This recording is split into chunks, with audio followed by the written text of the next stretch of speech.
You're hoping everything is going to go okay? No, when you are in the hands of imperialism, nothing becomes okay. In respect of count 1, you are sentenced to a period of 5 years imprisonment. In respect of count 2, you are sentenced to a period of 2 years imprisonment.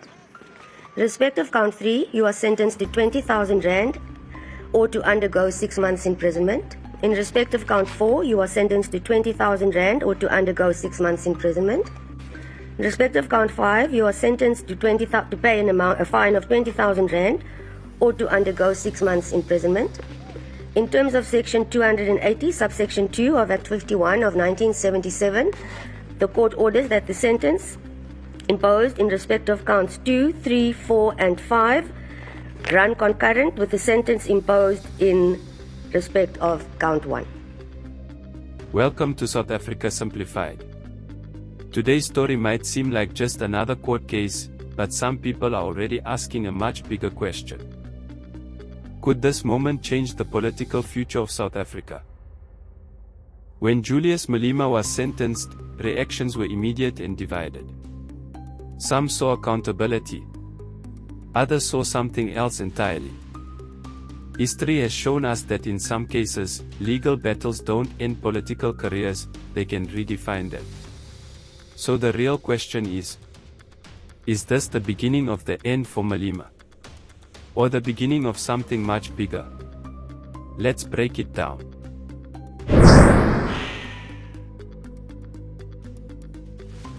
The case against Julius Malema dates back to a controversial incident involving a firearm.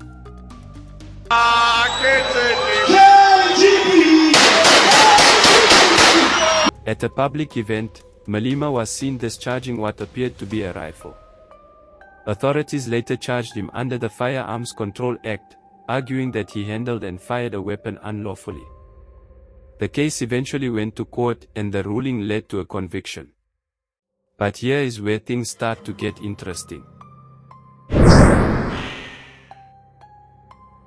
Supporters of Malema argue that the situation may not be as straightforward as it seems.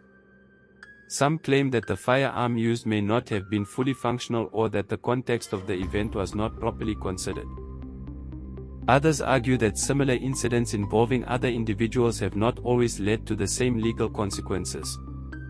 So the big question becomes, was this truly about enforcing the law or about making an example out of a controversial political figure? To understand this case, you have to understand who Julius Malema is. He is not just any politician, but one of the most outspoken and polarizing figures in South African politics. It doesn't matter the outcome. The fact that there is a guilty verdict, we are going to appeal this case until the highest court in the land. As leader of the economic freedom fighters, Malema has challenged powerful institutions, criticized the government, and called for radical economic reforms. To us, enough is enough. You have been exploited for a long time. His supporters see him as a voice for the poor. But his critics see him as reckless and divisive.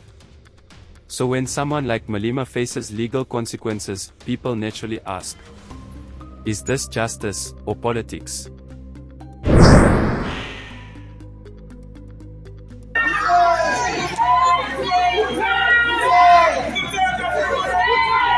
One of the strongest arguments from Malema's supporters is the idea of double standards. They point out that South Africa has seen multiple incidents involving firearms in public spaces. Yet not all of them result in prosecution or conviction. This raises a difficult question: is the law being applied equally to everyone? Or are certain individuals treated differently because of their political influence or lack of it? Even critics of Malema will admit that consistency in law enforcement is crucial for public trust.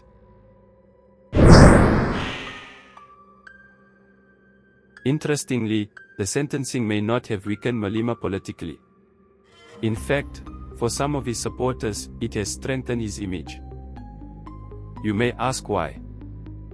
Because it reinforces a narrative that he is being targeted by powerful forces.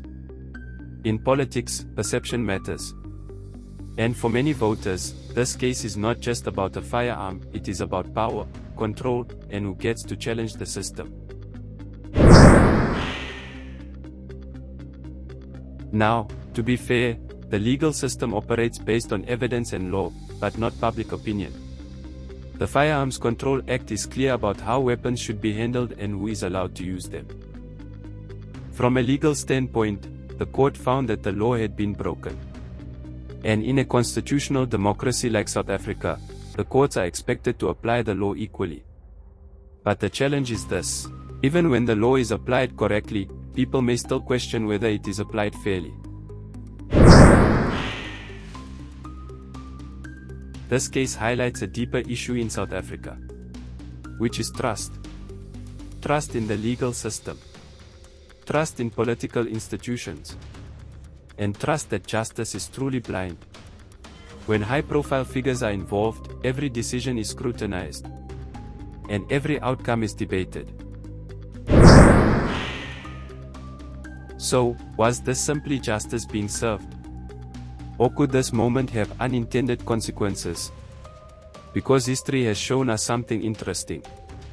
There have been leaders who faced legal battles, imprisonment, and public criticism only to emerge stronger, with even greater support. Now, to be clear, every situation is different, and South Africa today is not the same as it was decades ago. But the question still lingers. Could this moment actually strengthen Julius Malema politically instead of weakening him? Could it fuel a narrative that turns him into an even bigger symbol for his supporters? Or will it damage his credibility in the long run? That's the real story to watch.